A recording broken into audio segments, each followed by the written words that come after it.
Hello students, आइए combinations topic समझते हैं। इससे पहले वाले वीडियो में मैं परम्यूटेशन क्लियर कर चुका हूं और परम्यूटेशन में हमने समझा था कि जो परम्यूटेशन होता है वो रिलेटेड होता है अरेंजमेंट से। मीन्स जहां पर भी अरेंजमेंट्स की बात आती है वहां पर हम परम्यूटेशन यूज करते हैं, और जहां पर भी सिलेक्शन की बात आती है वहां पर हम कॉम्बिनेशन यूज करते हैं। अब इन दोनों में डिफरेंस कैसे पता चलेगा आपको क्वेश्चन में, वो देख लीजिए। Suppose P Q R 3 students, ये तीनों स्टूडेंट हैं और इन 3 स्टूडेंट में से मुझे 2 स्टूडेंट का एक पेयर लेकर और उसे अरेंज करना है। तो मैं वो कितने तरीके से अरेंज कर सकता हूं, देखिए। एक मैं ले सकता हूं पी क्यू, पी के साथ क्यू, एक ले सकता हूं क्यू के साथ आर, और एक ले सकता हूं आर के साथ पी। ओके, और इसके just opposite means P Q है तो क्यू पी, क्यू आर है तो आर क्यू, और आर पी है तो पी आर। ये 6 टाइप से मैं इसको 6 वे से मैं इसको इनका अरेंजमेंट कर सकता हूं, है ना। अब आप यहां पर देखिए कि ये जो अरेंजमेंट्स हैं ये किसी भी टाइप से हो सकते हैं। जैसे फॉर एग्जांपल कि पी क्यू आर तीनों स्टूडेंट्स को हाइट की बेस पर अरेंज करना है, ठीक है। उसके बाद हो सकता है उनको सेक्शन के हिसाब से अरेंज करना हो, कोई भी तीनों स्टूडेंट को। उसके बाद हो सकता है कि उनको स्टूडेंट्स को उनके किसी पर्टिकुलर टेस्ट में मार्क्स के हिसाब से उनको सिलेक्ट करना हो, अरेंज करना हो। तो यहाँ पर ये जो अरेंजमेंट है यहाँ पर इसमें, और अब ये एक डिफरेंस देखिए कि यही तीनों स्टूडेंट हैं, यहाँ पर तो मुझे दो दो स्टूडेंट्स को लेकर और उनको अरेंजमेंट करना था उनका, ठीक है। लेकिन यही तीनों स्टूडेंट हैं और इन्हीं तीनों स्टूडेंट को यहां देखिए आप, यही तीनों स्टूडेंट हैं और इन्हीं तीनों स्टूडेंट को अब मुझे इसमें से 2 स्टूडेंट को सिलेक्ट करना है, अरेंज नहीं करना है इनको, तो मुझे सिलेक्ट करना है। अब मैं सिलेक्ट करते समय क्या करूंगा, मैंने यही पी क्यू सिलेक्ट कर लिया, क्यू स्टूडेंट के साथ आर स्टूडेंट को सिलेक्ट कर लिया, आर के साथ पी स्टूडेंट को सिलेक्ट कर लिया। फिर पी क्यू, तो इसका अगर मैं यहाँ पे अपोजिट करूंगा, जैसे ये क्यू आर है तो आर क्यू हो गया, और ये आर पी है तो पी आर हो गया, ठीक है। लेकिन आप देखिए कि जब हम कोई स्टूडेंट सिलेक्ट करते हैं, जैसे पी क्यू आर में से मैंने सिलेक्ट किए स्टूडेंट, तो पी और क्यू दोनों स्टूडेंट यहां पर सिलेक्ट हो चुके हैं। तो फिर अगर मैं क्यू और पी भी अगर मैंने सिलेक्ट किया है तो वो दोनों स्टूडेंट ही सिलेक्ट हुए हैं, अलग तो कोई रिजल्ट नहीं मिला है, सेम रिजल्ट मिला है, ठीक है। पी और क्यू स्टूडेंट सिलेक्ट किए और यहां पर जब ये वाला पेयर सिलेक्ट किया तो भी क्यू और पी स्टूडेंट ही सिलेक्ट हो रहा है। तो सिलेक्शन के केस में यहां पर कोई दूसरा रिजल्ट नहीं मिल रहा है, जो पी क्यू मिला है वो ही रिजल्ट क्यूपी में मिल रहा है, इसलिए ये क्यूपी को हम कंसिडर नहीं करेंगे।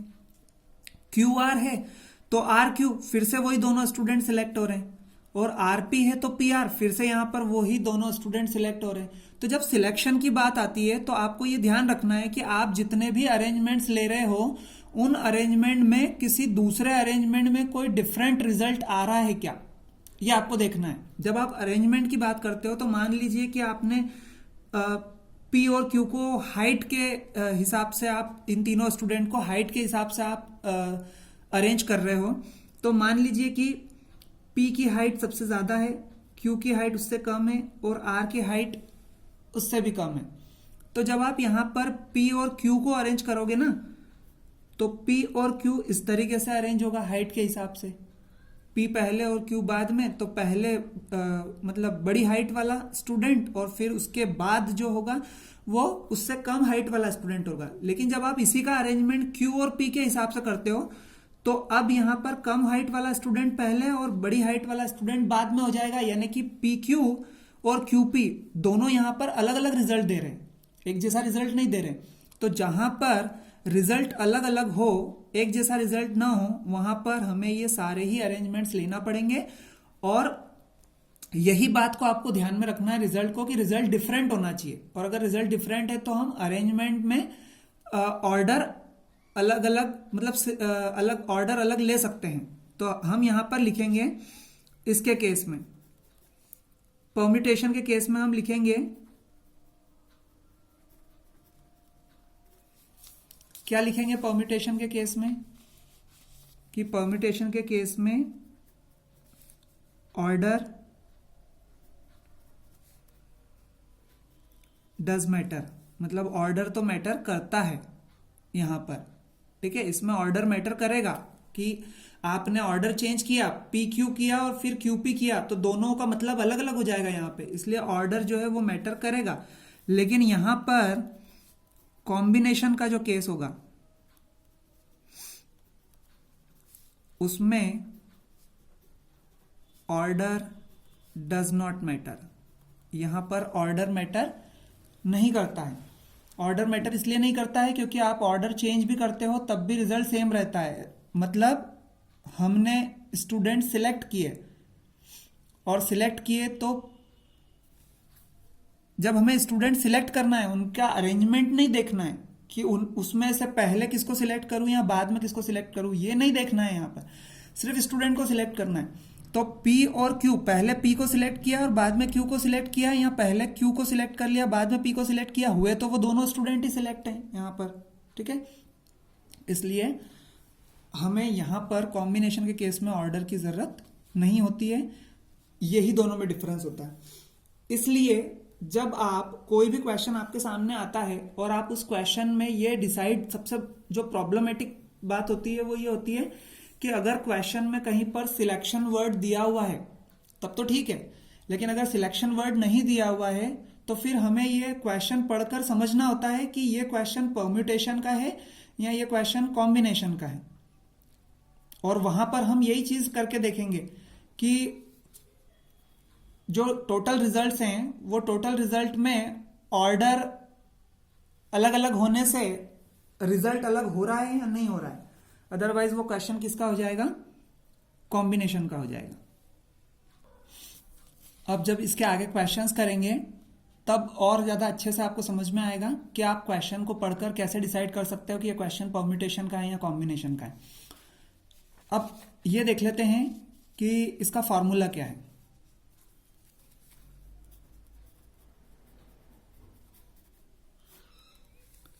तो जैसे एनपीआर का फॉर्मूला आपने देखा था, factorial n upon factorial N minus r, यह आपने एनपीआर का फॉर्मूला देखा था परम्यूटेशन का।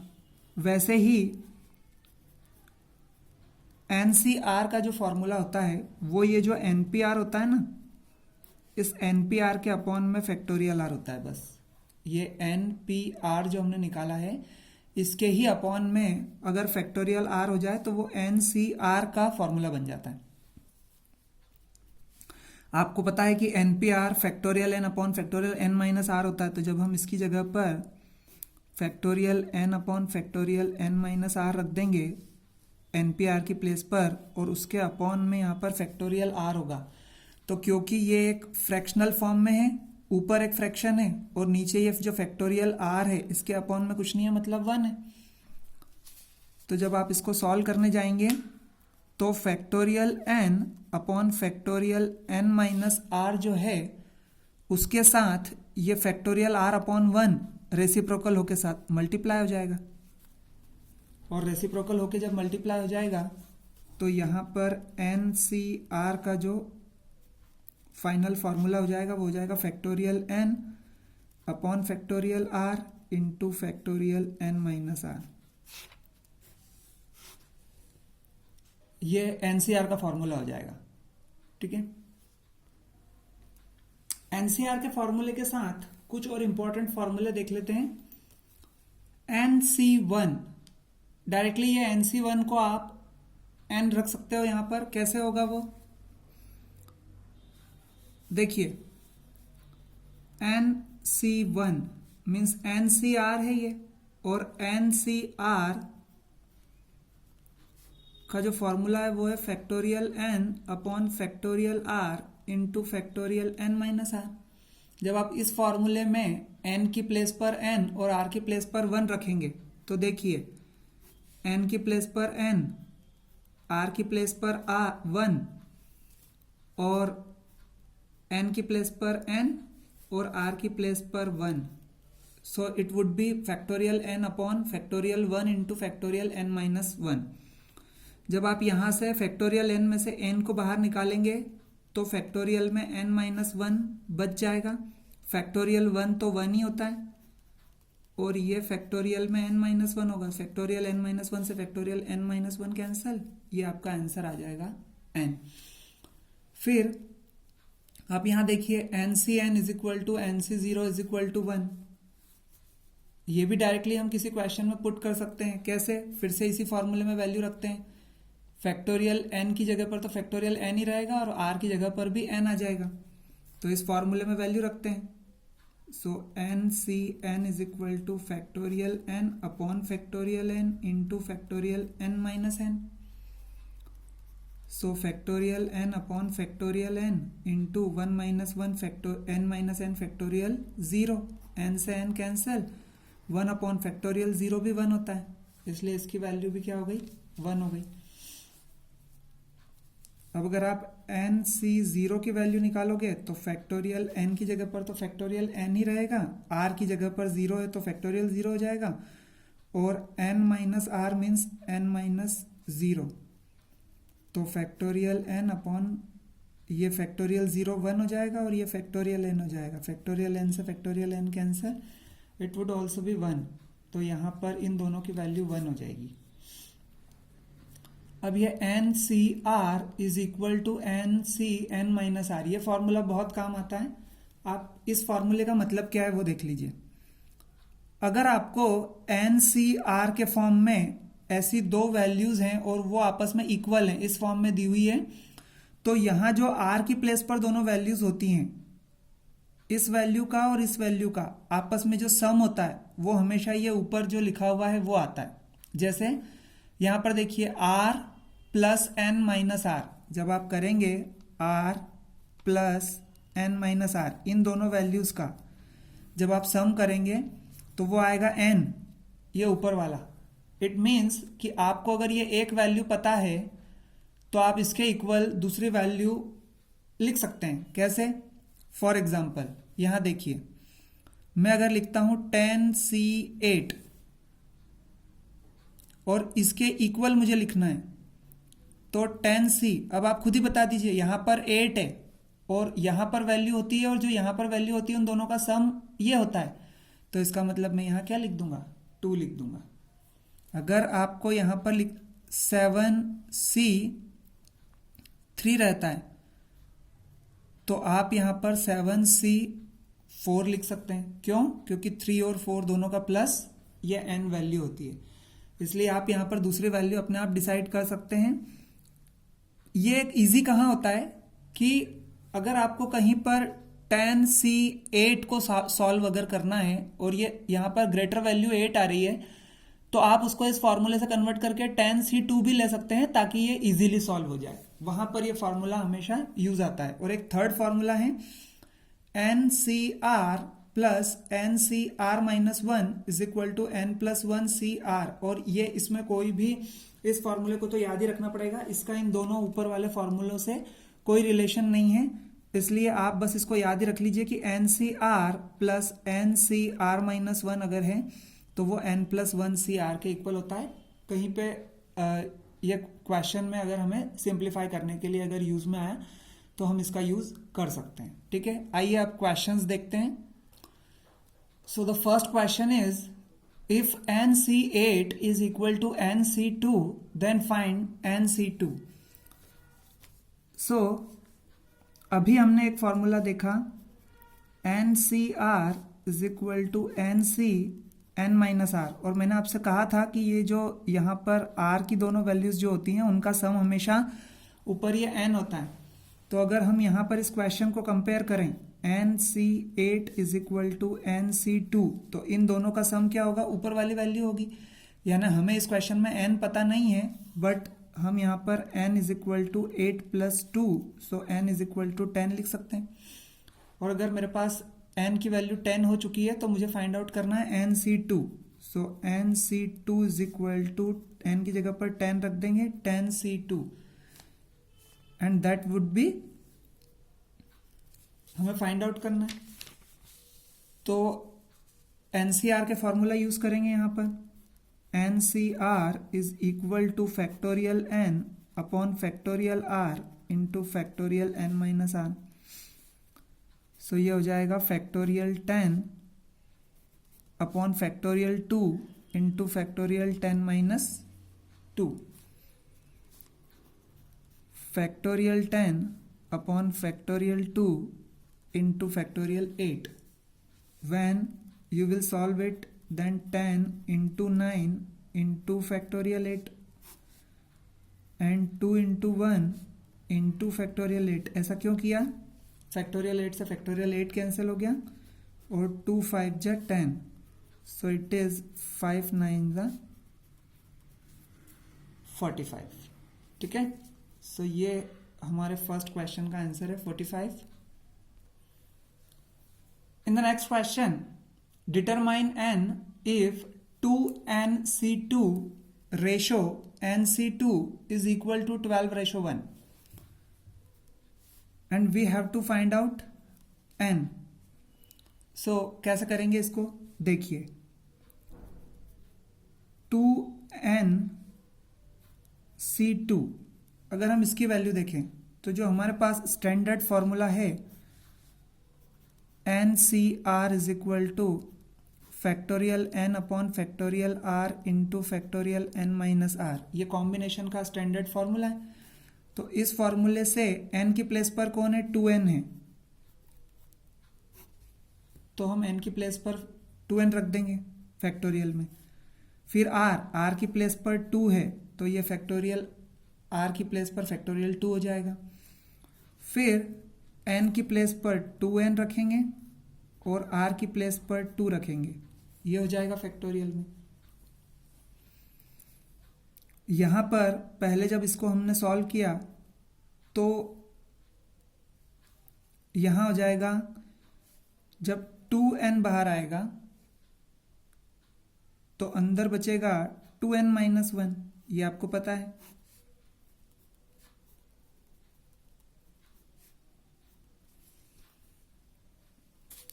और जब 2n माइनस 1 भी बाहर आ जाएगा तो अंदर 2n माइनस 2 बचेगा। ये फैक्टोरियल वाला जो वीडियो है, अगर वो आपने नहीं देखा है तो वो आप देख लीजिए, उसमें बहुत अच्छे से मैंने क्लियर किया है कि इसको सॉल्व कैसे करते हैं। सो 2n माइनस 2 से 2n minus 2 factorial cancel, so it would B 2NC2 की वैल्यू हो जाएगी 2n माइनस 1 अपॉन 2 इंटू 1, सो 2 से 2 cancel, it would B n into 2n minus 1। ये वैल्यू आई 2NC2 की, और NC2 की वैल्यू अभी हमें निकालना है। तो अब हम NC2 की वैल्यू निकालेंगे। यहाँ देखिए, NC2 की वैल्यू हो जाएगी factorial n upon factorial 2 into factorial n minus 2। जब n और n माइनस 1 दोनों ही आप बाहर निकाल लोगे तो अंदर फैक्टोरियल में n माइनस 2 बचेगा, और ये 2 इंटू 1 हो जाएगा, और ये फैक्टोरियल में n माइनस 2। जब n माइनस 2 से n माइनस 2 कैंसिल हो जाएगा तो n into n minus 1 upon 2, ये वैल्यू हो जाएगी NC2 की। अब ये दोनों वैल्यूज हम यहां रख देंगे। So when we will put the values, 2NC2 की value n into 2n minus 1 आई थी, NC2 की value n into n minus 1 upon 2 आई थी, इज इक्वल टू, तो ये हमने रेशो में रख दिया। And the meaning of ratio is that this n into 2n minus 1 upon 1 is in numerator and n into n minus 1 upon 2 is in denominator। तो ये कुछ इस तरीके से हो जाएगा।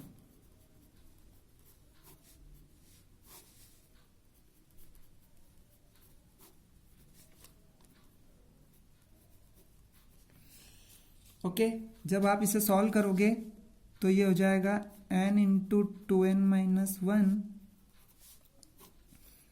Upon 1 into 2 upon n into n minus 1 is equal to 12 upon 1।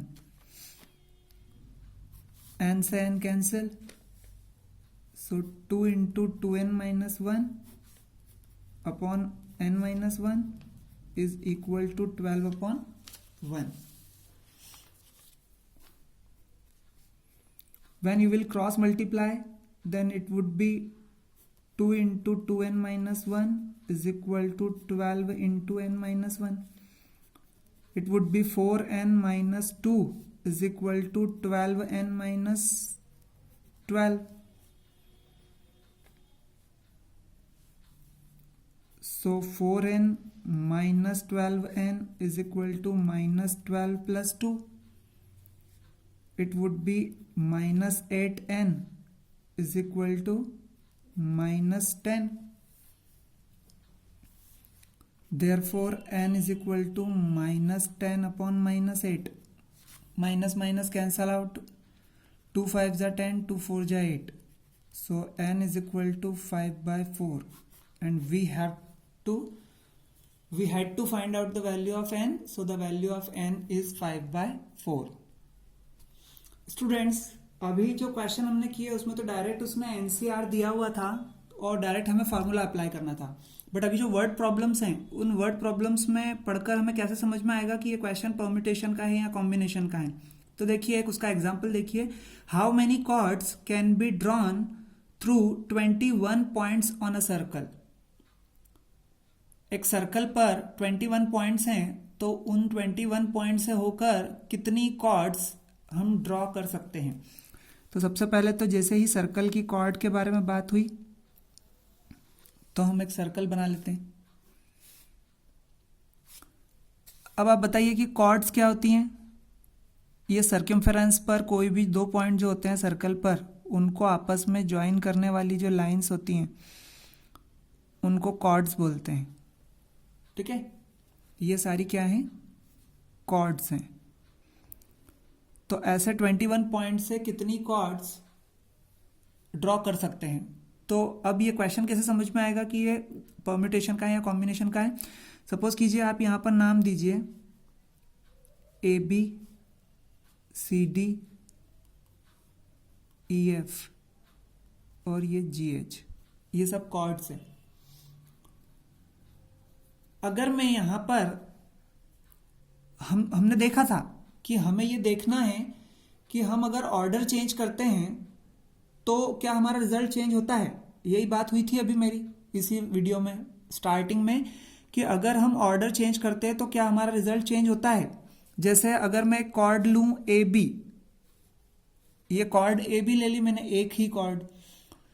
तो अगर मैं ऑर्डर चेंज करता हूं, जैसे ये AB कॉर्ड है और मैं अगर इसको BA कॉर्ड बोल देता हूं, तो तब भी क्या कॉर्ड बदलेगी, क्या रिजल्ट बदलेगा? नहीं। ये AB कॉर्ड बोलूं या BA कॉर्ड बोलूं, वो ही कॉर्ड रहेगी। अगर मैं CD कॉर्ड बोलूं या DC कॉर्ड बोलूं, वो कॉर्ड वही रहेगी, कॉर्ड चेंज नहीं हो जाएगी। मैं EF कॉर्ड बोलूं या FE कॉर्ड बोलूं, कॉर्ड वही रहेगी। मैं GH कॉर्ड बोलूं या HG कॉर्ड बोलूं, कॉर्ड वही रहेगी, कॉर्ड चेंज नहीं होगी। मतलब ऑर्डर चेंज करने पर रिजल्ट चेंज नहीं हो रहा है, और ऑर्डर चेंज करने पर रिजल्ट चेंज नहीं हो रहा है। इट मीन्स ये क्वेश्चन कैसा है, ये क्वेश्चन सिलेक्शन का है। ये क्वेश्चन सिलेक्शन का है। अगर AB और BA ऑर्डर चेंज करने पर दो अलग अलग रिजल्ट मिलते मुझे, एक ही रिजल्ट नहीं मिलता, तो फिर ये अरेंजमेंट का होता है, यानी कि ये परम्यूटेशन का क्वेश्चन होता है। ठीक है, तो यहां पर ये हो गया कॉम्बिनेशन का क्वेश्चन। और अब कॉम्बिनेशन में क्या है, टोटल कितने पॉइंट्स हैं, 21 पॉइंट्स हैं। और 21 पॉइंट से मिलकर, मतलब उन 21 पॉइंट्स में से मुझे, ठीक है, 2 पॉइंट सिलेक्ट करने हैं। क्यों 2 पॉइंट सिलेक्ट करने हैं? क्योंकि 2 पॉइंट से मिलकर ही क्या बनेगी, मेरी कॉर्ड बनेगी। तो 21C2 ये हो जाएंगे नंबर ऑफ कॉर्ड्स जो मैं सिलेक्ट ड्रॉ कर सकता हूं। तो 21C2 ये मुझे फाइंड आउट करना है। Therefore NCR is equal to factorial N upon factorial R into factorial N minus are. जब मैं यहाँ पर एन की प्लेस पर 21 और आर की प्लेस पर 2 वैल्यू रख दूंगा तो ये हो जाएगा factorial 21 upon factorial 2 into factorial 21 minus 2। So it would B factorial 21 upon factorial 2 into factorial 19। जब हम इसे सॉल्व करेंगे तो ये हो जाएगा 21 into 20 into factorial 19 upon factorial 2 into 1, मतलब 2 फैक्टोरियल को 2 इंटू 1 लिख देंगे और फैक्टोरियल 19 को एज इट इज़ रखेंगे क्योंकि मुझे 19 से 19 कैंसिल करना है। ये हो जाएगा 2 10 ज़ा 20, so it would be 21 into 10 is equal to 210। So how many chords? 210 chords.